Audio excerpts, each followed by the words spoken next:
Wait guys, before you watch this video, please click the notification button and the subscribe button to help us get to 100k. We're so nearly there. Hello everyone and welcome to Blues Fans TV, and this is our daily transfer show. The January transfer window is back. Finally, we're allowed to sign players. I can't believe it. Transfer ban is gone. I know, exactly, yay. Although it was a blessing in disguise, we have to admit we've got an amazing manager, and we've also had some fantastic youngsters come through, like Lamptey, all of them. Everybody, everyone. Half the damn team. Yeah, exactly. So it has been a blessing in disguise. But with the January transfer window, although we haven't got too much news on who may be coming in yet, although we have got some videos coming up on that daily, so please keep watching, guys, and subscribe if you like these videos. There are going to be also some players leaving. So this is the top 6 that are likely, we think, to go out on loan or to leave us this January. There has been an article written about it. Frank's talking about possible left-back situations or whatever. We thought we would go through the players that we think are maybe most likely to go out on loan or leave, or players that we think that Frank is likely to substitute for somebody else along the line. So here are the 6, like that. I hope Sammy's in a nice little whoosh. We're going to go through them one by one. So first up is Giroud. Now this is one that I think is incredibly likely to happen. I think he's got the Euros coming up. He's going to want to get as much game time as possible. I think a player of his calibre, a player that has done so well over the years, not just for Chelsea in the Europa League or whatever you want to, whatever success he's had, but for Arsenal, or whoever, and especially for France, he's a legend. He's a great player, and I'm sure a player like him has got a tiny bit of an ego, and he's going to want to play regular first team football. And to be honest, with the way Frank's going with the team, there isn't room for him. And that's not to say that he's a bad player, but there's not room for him in this team. Out of everyone we talk about, Drew's the one that I completely understand. If he leaves, I get it. He needs game time. He's 32. He's approaching, I don't want to say he's near the end of his career, but he's getting to it. And now is the point where he's going to want to be... The game time you have now is probably going to last, you see, for a while, especially at the top level. Yeah. So, of course, the guy's going to want to go. It's a shame, though. The guy starts every game for France, benching players like Lacazette, players linking up with Griezmann every single time they play together, and he's still getting goals practically every game they play. He's a France legend. That's why, out of all of these, Giroud's the one I'd rather keep. But I don't think I don't think Chelsea fans speak ill of Giroud at all. Europa League R9, no one forgot what he did last season. Yeah, exactly. Comment below, guys. Let us know if you think he's going to go. But it's not. There's no hard feelings there at all. Definitely no hard We definitely feelings. appreciate what he's done for us. In tears anyway, so it's all love. Okay, next up then is Batshuayi. Now this is where we are going to slightly disagree here, because I know you are not a fan. I myself, I just don't think he's been given a proper chance. I think he, apart from his injury when he went out on loan, he was doing fantastically for a while. He scored some very crucial goals for us. Yes, I agree, he's not a starting striker, but there must be something that other managers aren't seeing in him, because whenever he used to come on, and I'm not going to forget the goals at Atletico Madrid away. You can't forget it, and he scored some crucial goals for us when other players on the pitch who have more experience playing for Chelsea get sent off, like David Luiz or whatever. So I don't see the bit why everyone is not so, why everyone gets on his back so much.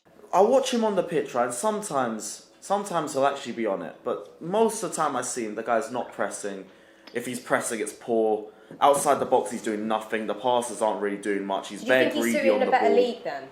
Might be suiting a better league, because he had a decent spell at Dortmund. I think the spell he had at Marseille before he joined us was okay, but at Chelsea, 3 managers have had him, and 3 managers have said that he ain't really the guy to start for us. He didn't do much under Conte. Sarri loaned him out straight, and even with Lampard, he's had barely any game time, and it's confusing because this guy has produced 3 of the greatest limbs I've ever seen at football games, and I know he can show up when it matters, but it's so few and far between. Okay, so he's another potential to go out on loan this January. Next up then is a very controversial one, and that is Ross Barkley. I must be the only one who likes him.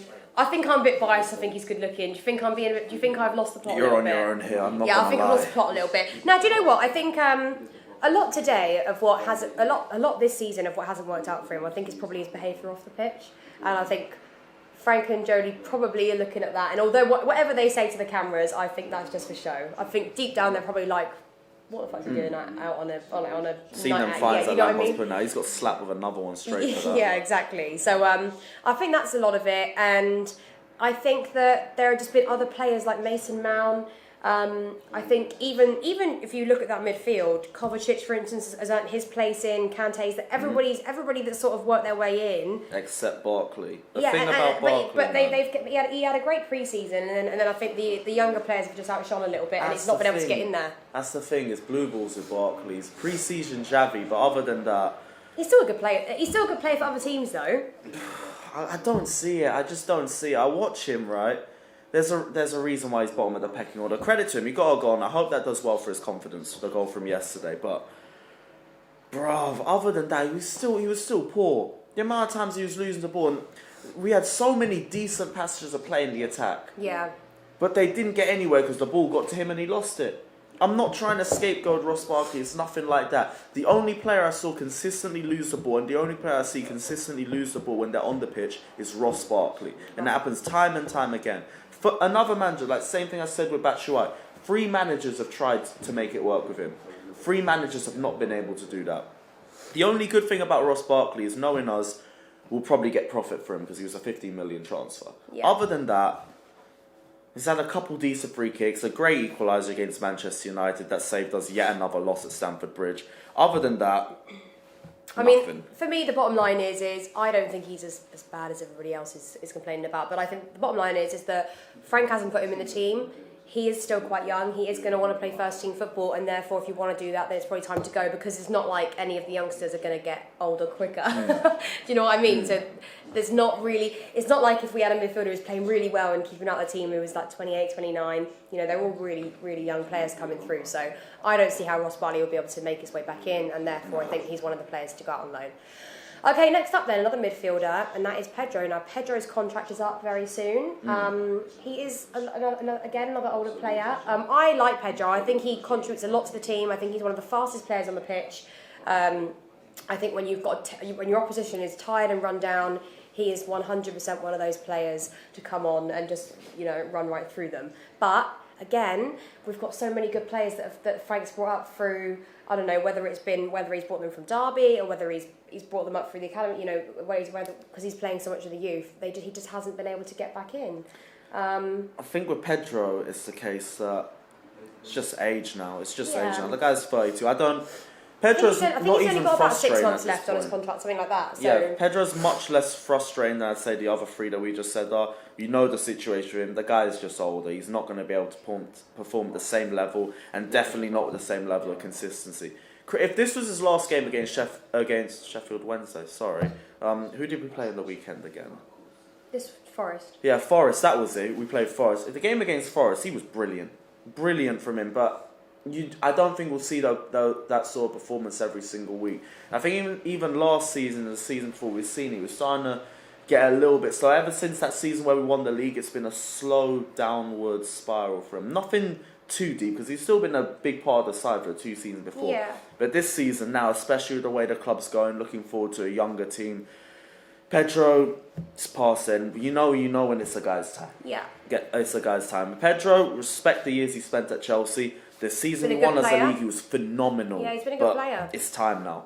It's time. But maybe he agrees on that too, and there's always a time to go. Even Frank and JT, they wherever he goes next, he's still going to shine. I think the most important thing, and I've kept saying it for his videos, Frank is building a team now, and he knows next season he has to really, really challenge for a couple of trophies, if not the league, So I think he's going to be thinking all round, and somebody who's only got 6 months left on their contract, obviously he's going to be thinking probably there isn't enough wiggle room in there. Definitely. Okay, and last but not least then we're going to talk about is our left backs. So this is Emerson and Alonso. Tough one, really. I don't think Emerson has been terrible.